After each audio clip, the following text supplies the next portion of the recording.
ഏവർക്കും നമസ്കാരം. നമ്മളിന്നൊരു പുതിയ വീഡിയോയിലേക്കാണ് കിടക്കുന്നത്. അത് ഞങ്ങളിന്നൊരു ഒരു യാത്ര പോയിച്ച് വരുവാണ്. യാത്ര പോയത് എവിടാന്ന് ചോദിച്ചാൽ ഞങ്ങൾ ആലപ്പുഴ വരെ പോയി. ഇങ്ങനെ വന്നിപ്പോ വൈക്കത്ത് ബോട്ടിയെട്ടിയിലെത്തി. ബോട്ടിയെട്ടിയിലെത്തിന്ന് പറഞ്ഞാൽ ഞങ്ങൾ ഇങ്ങനെ വന്ന വഴിക്ക് ഞങ്ങൾ കുറച്ച് കക്കായിറച്ചി മേടിച്ചു. കക്കായിറച്ചി കണ്ടാൽ നമ്മൾ മേടിച്ച് പോകും കേട്ടോ. നല്ല പച്ചരി പോലുള്ള കക്കായിറച്ചി. അവർ ഉച്ചയാകുമ്പോൾ കക്കായിറച്ചി പുഴുങ്ങി കൊണ്ടുവരും. അല്ല നമ്മൾ കടയിൽ നിന്ന് മേടിക്കുന്ന പോലെ 2 ദിവസം മുമ്പൊന്നുള്ള കക്കായിറച്ചിയല്ലോ, ഒന്നാം തരം കക്കായിറച്ചിയാണ്.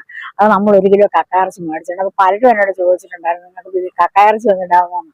പക്ഷെ നമ്മൾ ഇതുവരെ നല്ല കക്കായിറച്ചി കിട്ടാൻ നമ്മൾ വാങ്ങിച്ചോലും ഇട്ടതുമില്ല. ഇത് നല്ല അടിപൊളി കക്കായിറച്ചി കിട്ടുന്നത്. അത് നമുക്ക് എങ്ങനെയാണെന്ന് കാണാം. വീഡിയോ നിങ്ങൾക്ക് ഇഷ്ടപ്പെടുന്നുണ്ടെങ്കിൽ നിങ്ങൾ ലൈക്കും കമന്റും മറക്കരുത്. അപ്പൊ നമുക്ക് നേരെ കക്കായിറച്ചി ഉണ്ടാക്കാൻ പോകാം. ഇവിടെ കക്കായിറച്ചി വാങ്ങിച്ചത് 1 കിലോ കക്കായിറച്ചിയാണ് വാങ്ങിച്ചത്. ഇത്രയും കക്കായിറച്ചിയുണ്ട്. ഇത് നന്നായിട്ട് നമ്മൾ വെള്ളത്തിനകത്തോട്ട് ഇതിന്റെ ചെളിയെല്ലാം ഇങ്ങനെ ഞെക്കി ഓരോന്നിടത്ത് ഞെക്കണം. ഇതിനകത്ത് അത് നമ്മളിങ്ങനെ ഞെക്കി ഓരോന്നായിട്ട് എടുത്ത് ഇങ്ങനെ ഞെക്കി കളഞ്ഞിട്ട് നമ്മൾ നന്നായിട്ട് കഴുകി പിഴിഞ്ഞെടുക്കണം. ഇത് നമ്മുടെ കക്കായിറച്ചി അങ്ങനെ നന്നായിട്ട് ഞാൻ വൃത്തിയായിട്ട് കഴുകിയിട്ടുണ്ട് കേട്ടോ. അമ്മയ്ക്ക് ഇപ്പൊ ഇത്രയും കക്കായിറച്ചി നുള്ളാനായിട്ട് ഇച്ചിരി ബുദ്ധിമുട്ടുണ്ട്. കാരണം എന്താ വെച്ചിട്ടുണ്ടെങ്കിൽ ഇത് കുറച്ച് ചെറിയ കക്കായിറച്ചിയും കൂടി ഉണ്ട് ഇതിന്റെ അകത്ത്. വലുതും ഉണ്ട് ചെറുതും ഉണ്ട് കേട്ടോ. അപ്പൊ അതുകൊണ്ട് തന്നെ കക്കായിറച്ചി നുള്ളുക എന്ന് പറഞ്ഞാൽ ഭയങ്കര ഇച്ചിരി പാടാണ് അല്ലെ, കളയാനായിട്ട്. കുറച്ച് വലുതാണെങ്കിൽ കുറച്ചുകൂടി ഈസിയാണ് അല്ലെ. അപ്പൊ നമ്മൾ വാങ്ങിച്ചപ്പോ നല്ല വലുതാണെന്ന് വിചാരിച്ചു, പക്ഷെ ഇവിടെ കൊണ്ടുവന്നപ്പോ കുറച്ച് ചെറുതുണ്ട്. പക്ഷെ രുചി എപ്പോഴും ഇങ്ങനത്തെ ചെറുതിനാണെന്നാണ് പറയുന്നത് അല്ലേ അമ്മേ?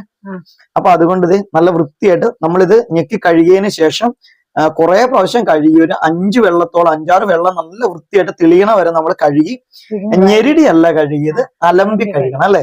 ഇങ്ങനെ നമ്മൾ വെള്ളത്തിലിട്ട് അലമ്പി അലമ്പി അലമ്പി അലമ്പി എടുത്തിട്ട് പിഴിഞ്ഞെടുത്തിട്ടാണ് ഇത് വെച്ചേക്കുന്നത്. അപ്പൊ ഇനി എന്നാ ചെയ്യുന്നത്? നമ്മൾ അടുപ്പ വെക്കാൻ പോവാ. അതെ, കുറച്ച് സാധനങ്ങളൊക്കെ ഇവിടെ റെഡി ആയിട്ട് ഇരിപ്പുണ്ട് കേട്ടോ. തേങ്ങ എന്തോരം തേങ്ങ ഉണ്ട്? 1 മുറി തേങ്ങയുണ്ട്. അതിപ്പോ വേണ്ടല്ലോ അല്ലേ അമ്മേ? അത് മാറ്റി വെക്കാം. പിന്നെ ഉള്ളി നമുക്ക് പൊളിക്കണം അല്ലെ. അപ്പൊ ഇത് അടുപ്പിലേക്ക് വെച്ചതിന് ശേഷം ഉള്ളിയൊക്കെ പൊളിക്കാം അല്ലെ. അപ്പൊ നമ്മൾ സ്വല്പം മഞ്ഞൾപ്പൊടി ഇടാം. ഓക്കെ, കുറച്ച് ഉള്ളി ഇപ്പൊ ഇടുന്ന അല്ലെ. ഒരു 1/4 ടീസ്പൂൺ മഞ്ഞൾപ്പൊടി ഇട്ടിട്ടുണ്ട് അല്ലെ. മഞ്ഞൾപ്പൊടി. ഇനി എന്നാ വേണ്ട? ഉപ്പ്. മഞ്ഞൾപ്പൊടിയും ഉപ്പും അല്ലെ. 1/2 സ്പൂൺ ഉപ്പ്. ഓക്കെ.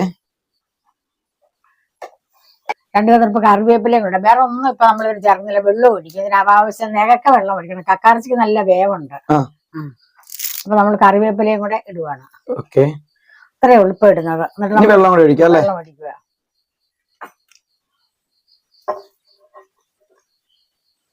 ഇത്രയും വെള്ളം കൂടെ ഒഴിച്ചു. ഈ ഒരു പാകത്തിന് വെള്ളം ഒഴിച്ചിട്ട് ഇനി ഇത് അടുത്ത് വെച്ച് നന്നായിട്ട് വേവിക്കാം അല്ലെ.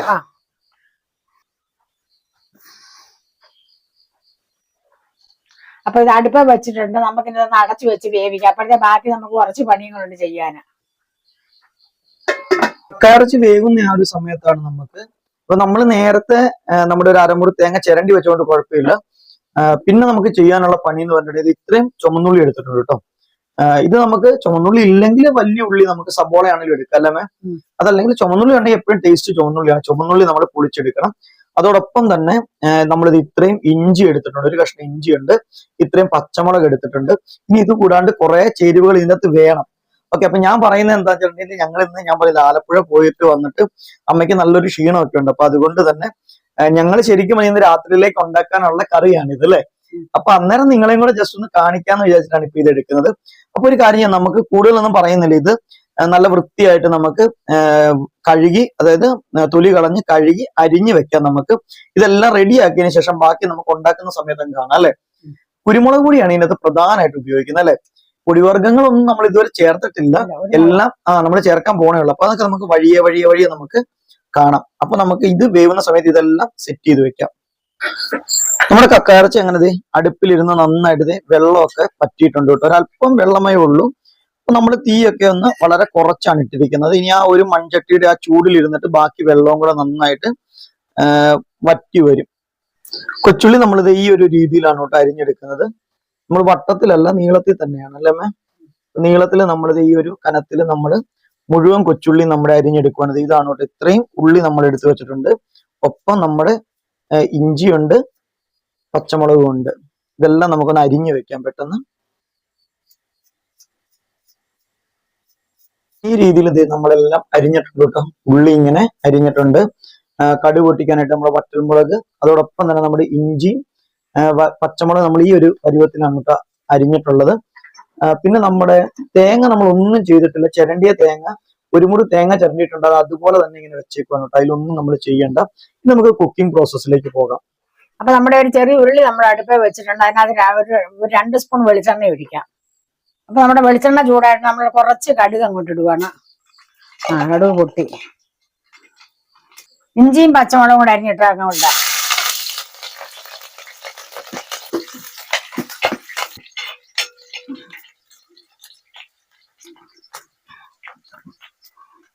ഇനി നമ്മുടെ ചുവന്നുള്ളിയും കൂടെ അങ്ങോട്ട് ഇടാം.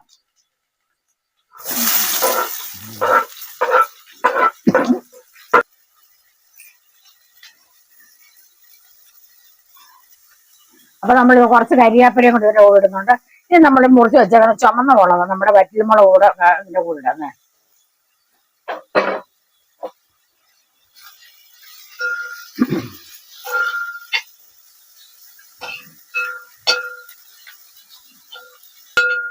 അപ്പൊ നമ്മുടെ ഉള്ളി ഒന്ന് ഒത്തിരി വഴറ്റണ്ട, ഒന്ന് വാടി ഇച്ചിരി ആയിട്ടുണ്ട്.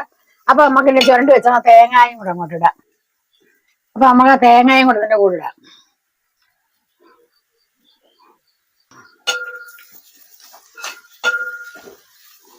അപ്പൊ ഇതിനോട് ശകലം മഞ്ഞൾപ്പൊടിയും കൂടെ നമുക്ക് ഇടാം.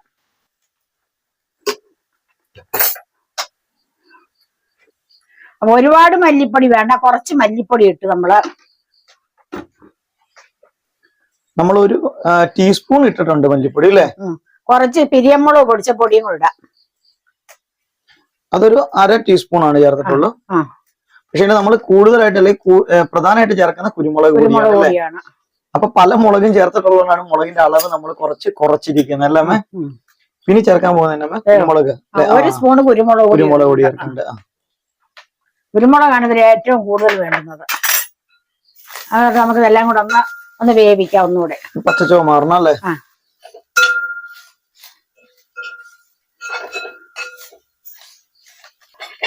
അപ്പൊ ഞാൻ മസാലപ്പൊടി ചേർക്കുന്നില്ല. നിങ്ങൾക്ക് വേണേ മസാലപ്പൊടി വേണേലും ശകലം ചേർക്കാം, പൊടിച്ചത് ചേർക്കാം.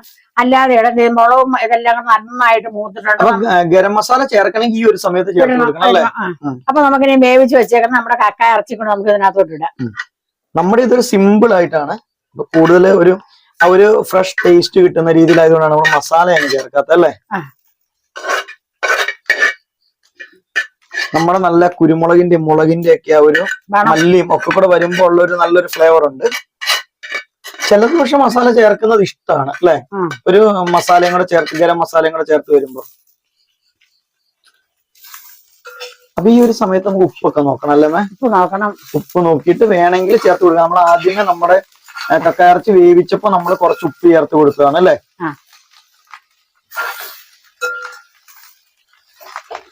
അപ്പൊ നമ്മുടെ ചീനിച്ചട്ടി അല്ല, നമ്മുടെ ഉരുളിയാണ്. അതുകൊണ്ട് തന്നെ നിരന്ന് കിടന്ന് ഇത് ഫ്രൈ ആയിക്കോളൂ അല്ലേ. ഫ്രൈ ആകും. ഇപ്പൊ തന്നെ നല്ലൊരു സ്മെല്ലൊക്കെ ഉണ്ട് കേട്ടോ, നല്ലൊരു കക്കയിറച്ചിയുടെ മണമൊക്കെ ഉണ്ട്. പക്ഷെങ്കിൽ നമുക്കിനി നന്നായിട്ട് ഉലർത്തിയെടുക്കണം. നന്നായിട്ട് ഇത് ഉപ്പ് നോക്കുവാണേ. ഉപ്പ് വേണോ കുറച്ചും കൂടെ? ഒരു തരിക്ക് ഉപ്പും കൂടെ വേണം അല്ലേ. ഒരു പൊടിക്ക് ഉപ്പൂടെ നമ്മൾ ഇടുന്നുണ്ട്.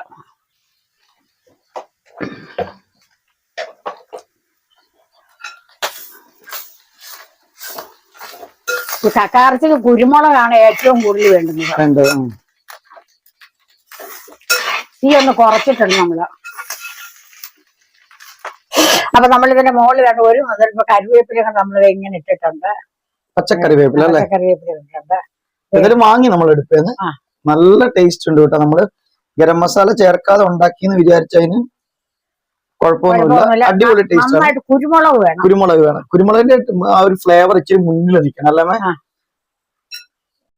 പിന്നെ ഇതുപോലെ ഇച്ചിരി ഒരു നിരന്ന ഉരുളിക്കകത്തൊക്കെ ഉണ്ടാക്കുവാണെങ്കിൽ കുറച്ചും കൂടെ അതിനെ കിടന്ന് അല്ലെ നന്നായിട്ടൊന്ന് ഉലർന്നു വരാനായിട്ട് നല്ലതായിരിക്കും കുറച്ചും കൂടെ. അപ്പൊ അങ്ങനെ എന്തായാലും നമ്മുടെ കക്കയിറച്ചി ഫ്രൈ റെഡി ആയിട്ടുണ്ട്. ഇനി വേറെ രീതിയിൽ നമുക്കിത് ഉണ്ടാക്കാം അല്ലെ. പല രീതികളിൽ നമുക്ക് ഉണ്ടാക്കാം. അപ്പൊ ഇന്നത്തെ ഈ ഒരു രീതി വേറെ ഉണ്ടാക്കാം നമുക്ക്. അപ്പൊ നമ്മുടെ കക്ക ഇറച്ചി വലത്തിയത് നല്ല അടിപൊളി കറിയാണ്. നല്ല നിരന്ന എന്തുപോലെ ഉരുളിക്കകത്തൊക്കെ നമ്മൾ വെക്ക് വന്നിട്ടുണ്ടല്ലോ, നിരന്ന് അങ്ങനെ കിടക്കും. നല്ല തോർണം, നല്ല വെള്ളമയം എല്ലാം പോയത് നല്ലൊരു കറിയാണ്. അപ്പൊ നിങ്ങൾ ഇതുപോലൊരു മസാല ഇട്ടില്ല നടത്ത ഒരു കുഴപ്പമില്ല ഒരു കുഴപ്പമില്ല. മസാല എല്ലാരും ഇടുവില്ല. പക്ഷെ മസാല ഇടുമ്പോ ഉള്ള ടേസ്റ്റ് വേറെയാണ് അല്ലെ? വേറെ മസാല കുറച്ചുകൂടി ഫ്രഷ് ടേസ്റ്റ് ആണ് മസാല ഇടാത്തപ്പോ അല്ലെ? പിന്നെ വെളുത്തുള്ളിയും ചേർത്തിട്ടില്ല. വെളുത്തുള്ളിയും ചേർത്തിട്ടില്ല. അപ്പൊ ഇന്നത്തെ ഈ നമ്മുടെ കക്ക ഇറച്ചി നിങ്ങൾക്ക് എല്ലാവർക്കും ഇഷ്ടപ്പെട്ടാണെന്ന് ഞാൻ വിശ്വസിക്കുന്നുണ്ട്. നിങ്ങളും ഇതുപോലെ ഒന്ന് വാങ്ങിച്ചൊന്ന് ഉണ്ടാക്കി നോക്കണം. അപ്പൊ അടുത്തൊരു വീഡിയോ ആയി വരുന്നവരെ നിങ്ങൾക്ക് എല്ലാവർക്കും എന്റെ നന്ദി, നമസ്കാരം. പിന്നെ ലൈക്കും കമന്റും ആരും മറക്കരുത് കേട്ടോ.